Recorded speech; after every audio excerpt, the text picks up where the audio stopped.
Hello, everyone. My name is David Joy, and I'm here to talk to you about Stargate. What we're going to do here is a quick demo of Stargate with Astra using Postman. So, Stargate is an API framework or sort of like a gateway that we have recently released from DataStax. And what it allows you to do is have various APIs, framework, and programming language sit in one space that allows you to connect to your Cassandra products. So it can be DataStax Enterprise, it can be open source Cassandra, or the managed services offering that is Astra. What I have here is a couple of options.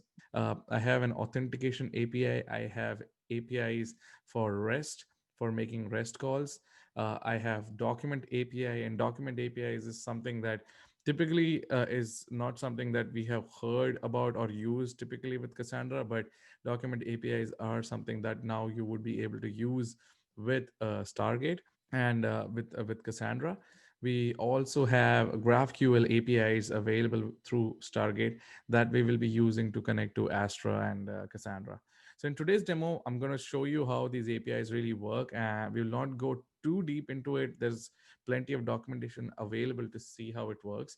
A couple of things that I want to talk to you about here is that what I have is I have automated a few things. For example, if in Postman, I've created an environment for Stargate. And if you can see, I have updated my database information here. And this database information is basically your Astra cluster ID, Astra's region information, my username and password for that database, and the key space to which I'm writing or creating tables or I'm writing data. And we have token information, which is basically the authentication token, and table information and some other information for variables. So let's start off by looking at authentication API. So we have to do a post request to this endpoint.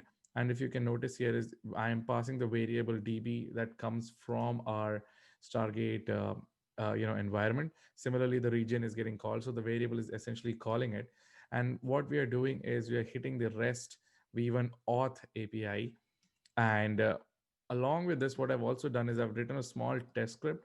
What it does is when whatever the response we are getting, we are going to take that response and save it into this token file and update the token in the environment. So that way, when you run the subsequent REST API calls or GraphQL or document APIs, you don't have to add or update the token information. So what let's have a quick look at what happens. So let's and it has sent an auth token. This auth token has been read because of this script and has been updated in our environment. So you see it's the same auth token that is available here. So let's go into REST APIs, create table endpoint. And what you can notice is it's pretty much the same thing all the way till V1. And after that, we have to mention key space, which key space we want to create the table in, and then the table information. Now we want to pass column information and column definition and what is the partition key, all of that information. So we are sending that as a JSON. So make sure that you select a text, make it raw, and then change it to JSON. And what you will also have to see is that I've already automated the X Cassandra token information that needs to be sent along with the header. And the token information is now automated because it's coming from the Stargate environment that we have set. So making some of the things easier. So let's just create. And in this particular case, cannot add already exists. The main reason why this error really came was because we already have the table. So for the purposes of the demo, what I've done is I've dropped the table and I'm going to send the request again uh, through the REST API's create table endpoint. So let's do that. And when you try to do it for the first time, because you're creating a table, it takes a bit longer, maybe 3 seconds, if you can see here. And we have created this table. And now let's go into the insert data into the table endpoint. And now we're here. And what you can notice here is what we have to do is you're passing an insert statement in through the body. So let's do this. Let's create ID1. Let's do Joe Harwell, age 31. And we are creating a small collection here in the form of a map. And all of that we are sending. So same thing all the way till tables. And after that, you have to mention the table name that is also updated from our environment. And then sending calling the rows endpoint. So overall, let's just send it. This data has been created, successfully added. Let's do one more thing. Let's add another user. Let's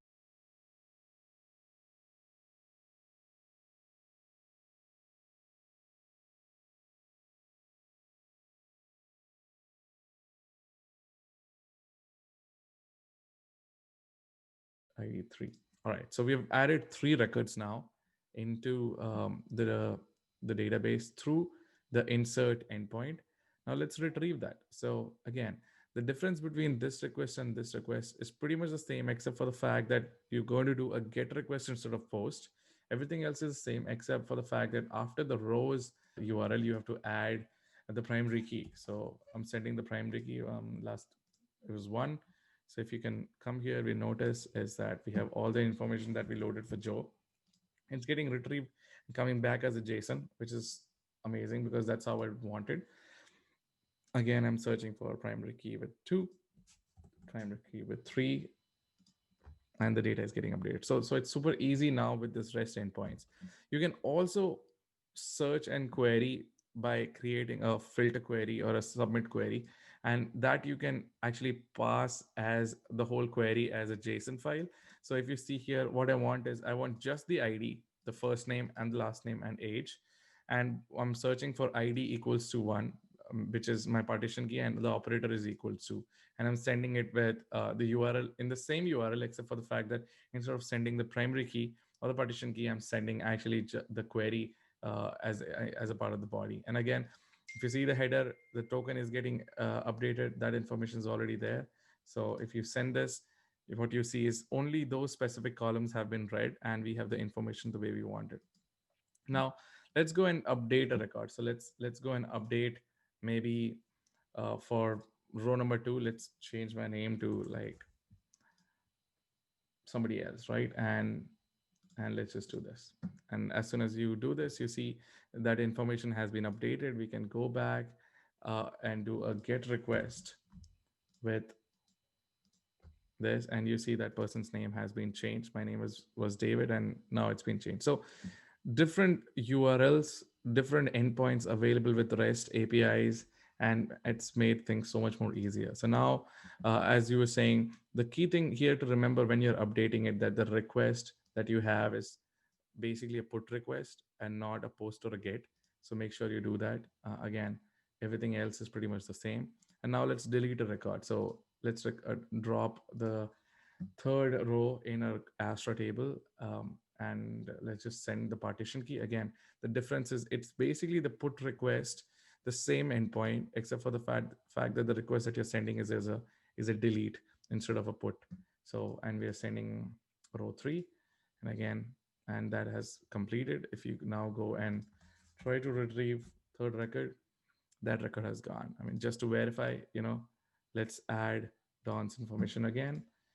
And now if we go back and search for it, that data is available. So all these endpoints actually make life so much more easier for developers to interact with the database.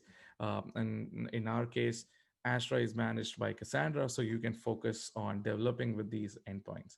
So this is REST APIs, and REST API is a very popular and a technique that many developers are using. But let's go to the next layer, that is document APIs. Now, document APIs basically comes in the state where you have a JSON and a payload. These payloads have 10 documents, subdocuments, or 20 subdocuments, and they can keep changing. And you don't want to go and deal with changing your schema or your table definition all the time. And you don't want to focus on dealing with the overhead of the requirements of the database, but you just want to deal with have a document, drop it, retrieve it, that kind of a scenario.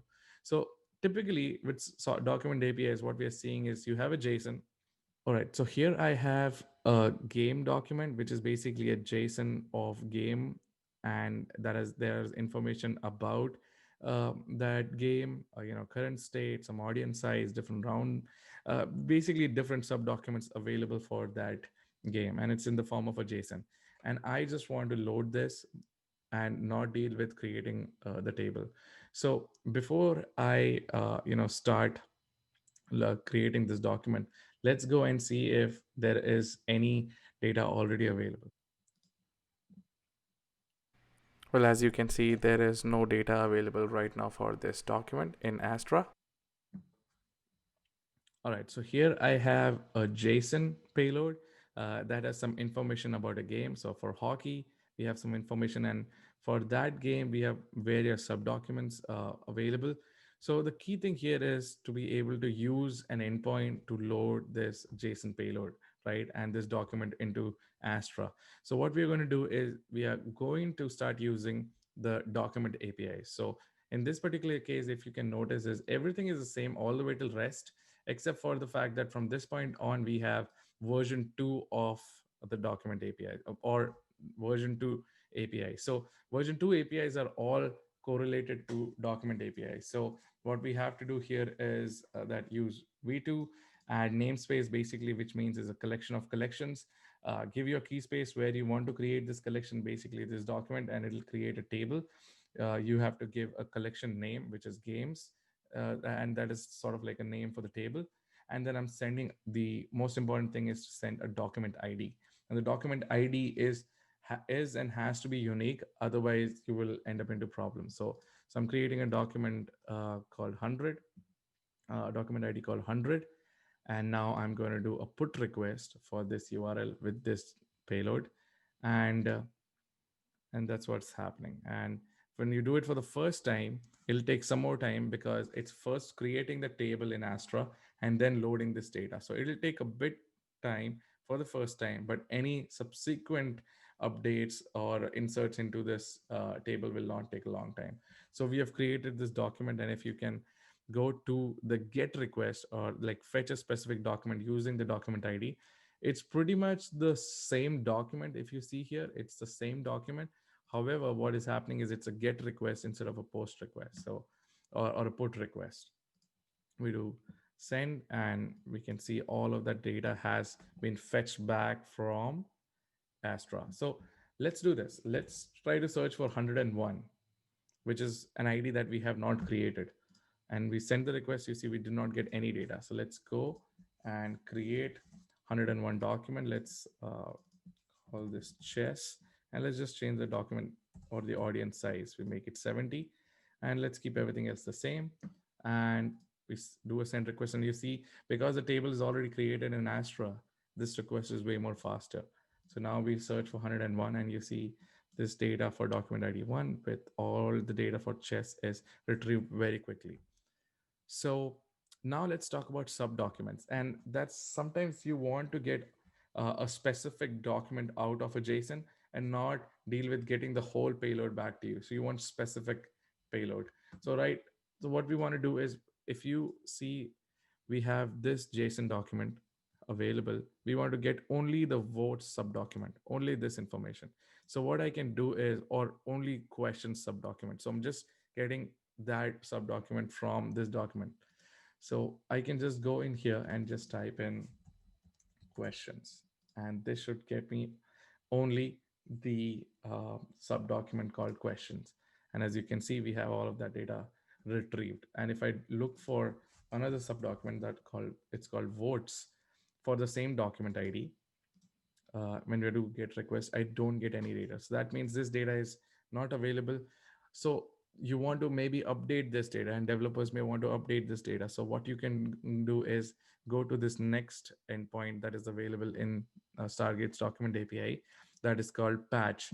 And in this one, it's basically the same URL that you were seeing before. What we have to do is we have to send the document ID as well as which subdocument we want to update. However, instead of doing get request, we do a patch request. And in this, what we are doing is we're sending the payload that we want to update for votes. So this is what I want to update for 100, and I've updated that. Let's make this change for 101, and let's just call it, and we call it EKS for some reason, and just update this. Both these records have been updated, and now let's fetch the votes.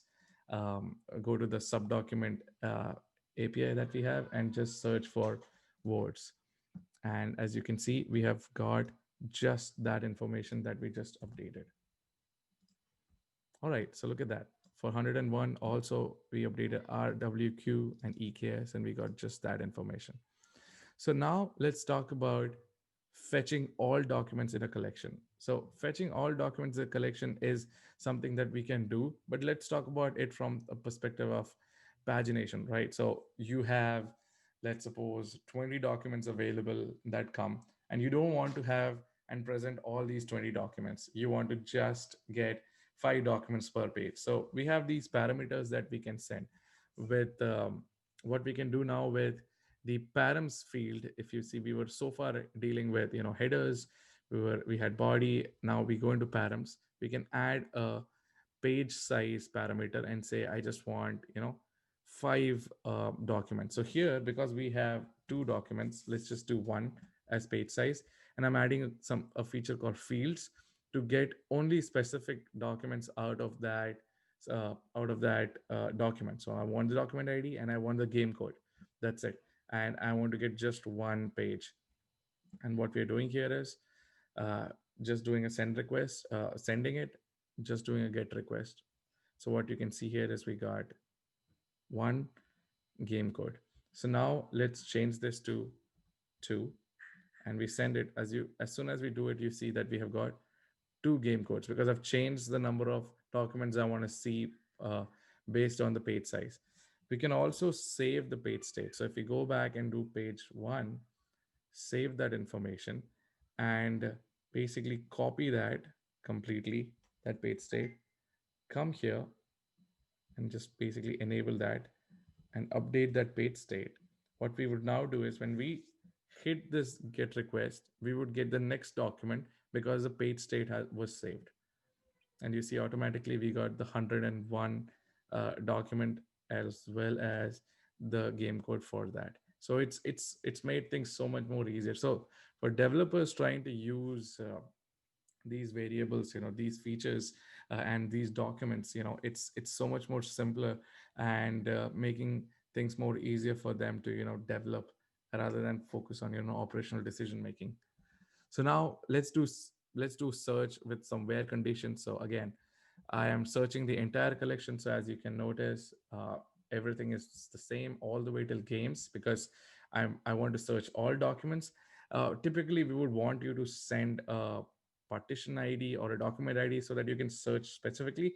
But just for demonstration, we can look for wherever the audience size is maybe greater than 60, and I add a where parameter, and I can create audience size parameter here, and audience size is my document ID, and I'm saying get more than this thing, and I don't want to see hockey, and I'm okay with everything that is popping out. So as you can see, chess had more than 60, so automatically we got that data. And I'm specifically searching for game code status and questions as a field that I want to output. So it's made things so much more easier by having and by using this API. So there are various features available. If you load this Postman JSON into your Postman application, you would be able to play around with various variables. So, all right, so let's go and delete some records. So we already had a document called 101.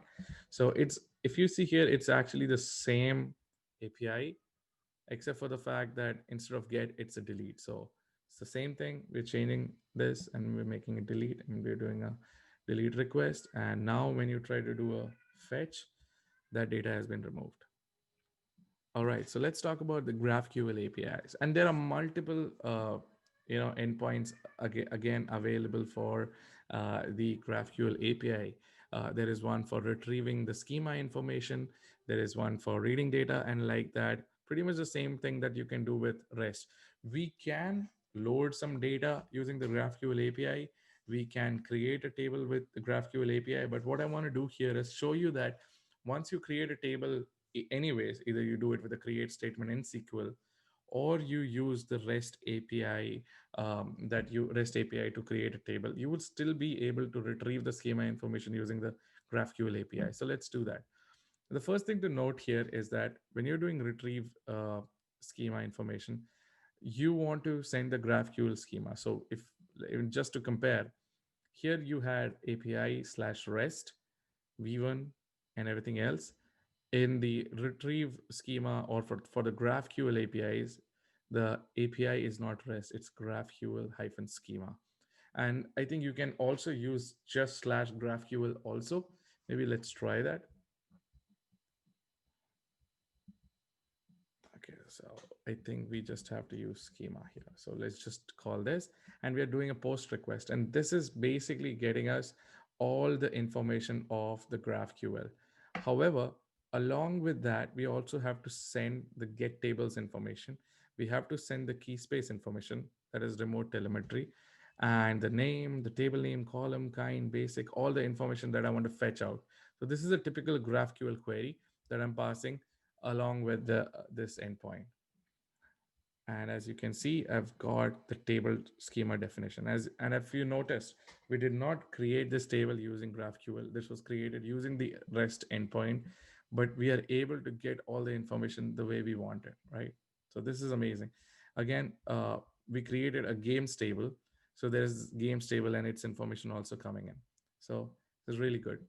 Now let's go to reading a data date and reading data using GraphQL. So again, I want to read from remote telemetry. I'm sending the GraphQL query. I want to read from cyclist table. I want to read maybe ID one, which is my partition ID, and all I want is the ID, first name, and page. And if you want, let's just change this. Let's add age also, last name and age, and let's just send it. As you can notice, we got all the information through the GraphQL API.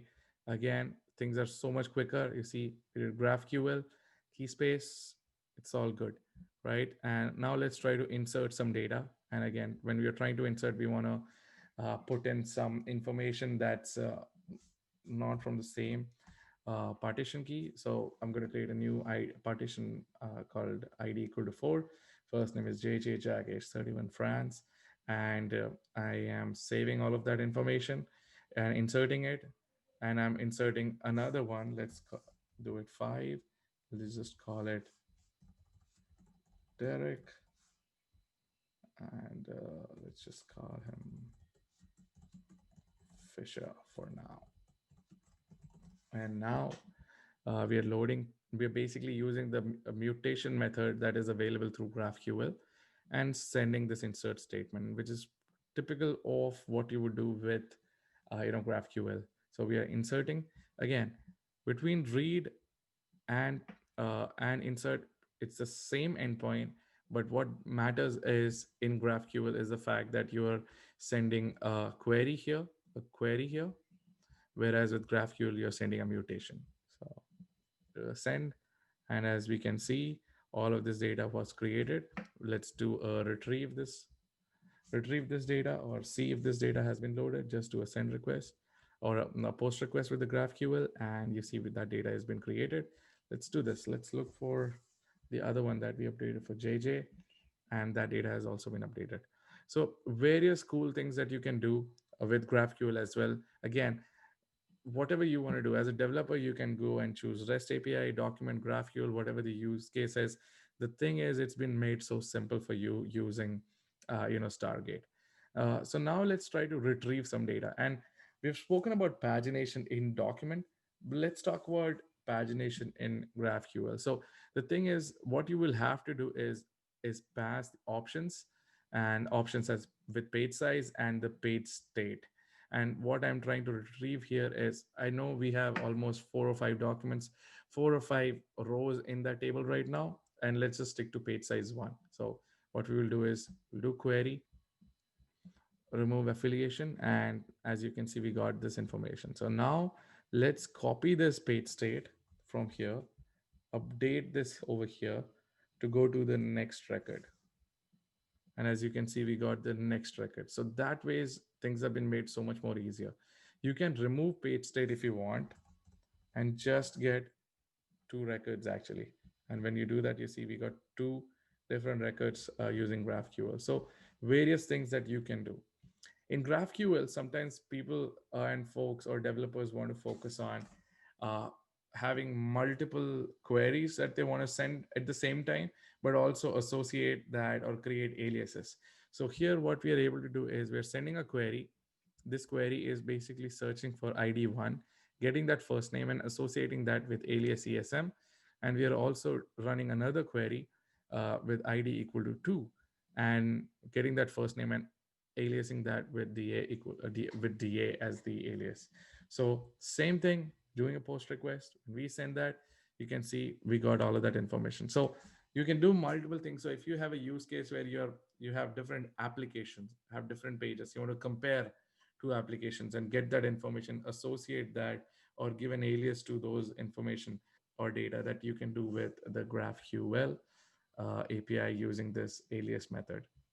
And I'm not going to talk to you about fragments because I'm still working that, but let's do update, the update row using GraphQL. So again, it's the same thing. Instead of doing mutation, instead of doing query, we will do mutations. And here I have cyclist information. I'm doing update. This is important to send update and then the table information, what value you want to update, what information that is. So I'm just going to change this to Herman for first name, and if it exists, keep it as true and get that information. So we will also get some value as a result. We see that that information has been updated. There is an acknowledgement. If we go and try to see that data using the read request, and what you would see automatically is that the first name has been updated. We can also go into delete row, and what we will do is go into the body, and I'm saying I want to delete. Same thing, everything is the same except for the fact that instead of update, you are sending delete the cyclist table. From the cyclist table, value equal to ID is equal to 2. Let's do this. Let's actually, we changed ID 1, and let's delete ID 1, and we're getting an acknowledgement back, and this shows that the value has been deleted successfully. If you go and try to retrieve ID 1, it's gone. So let's do 2 and see the data is available. So multiple ways to use Cassandra now, using REST APIs, using document APIs, using GraphQL API. So you have all these features available. You can do so much more, and the possibilities of developing and accelerating your development cycles have increased tremendously. So I'm really happy that this has been useful information for you. So please reach out to us if you have any other questions, or use this for your demos. For more information, please go to stargate.io. There is lots of information and documentation available. There is a GitHub link that has lots of examples that you can use. And again, this is the new way and the new wave on how you can use Cassandra. We are here to help you out. Hope this video has helped you. Good day.